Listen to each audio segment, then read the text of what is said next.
what the creeds served to do was not to narrowly define, but was to bridge gaps so that people had agreement.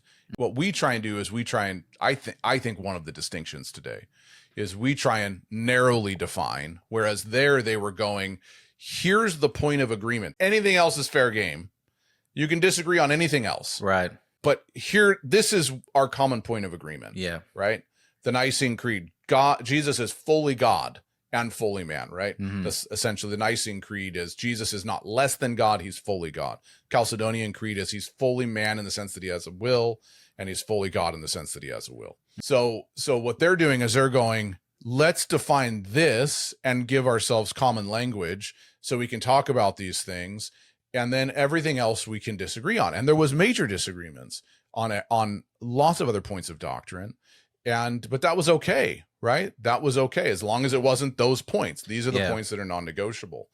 And so we think of them as clearly defining how everyone should believe, where they were thinking about it as clearly defining the points where we can bridge the gap, because you had the East-West divide, you had cultural divides, you had major differences between the Latin-speaking fathers and the Greek-speaking fathers.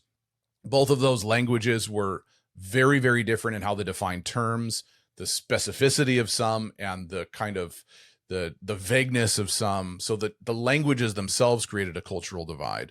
And so they found places where they could agree and come alongside each other. Today, we find places where we can disagree so we can distance ourselves from each other. And we disagree over nuances rather than, frankly, we are almost a bit arrogantly entitled in that we take for granted the things that we agree on. The early church couldn't take that for granted because, it's about 50-50 between the Arians and the non-Arians. And the Arians had mounted a pretty good case against the church. They were spreading like wildfire. Right. Arius was the official kind of it belief. Was. Yeah, it was. For a little while it was, period, actually. Yeah. For a little while it was. And so we're disagreeing over theories of salvation. We're not disagreeing over the nature of God, the nature of Jesus. We're taking that as granted. But now we question someone's salvation based on whether or not they understand a Calvinistic or Arminian approach or Arminian approach. And you're like, well, these guys never would have argued over that in the sense that it was a salvation issue. They still would be charitable in their disagreements.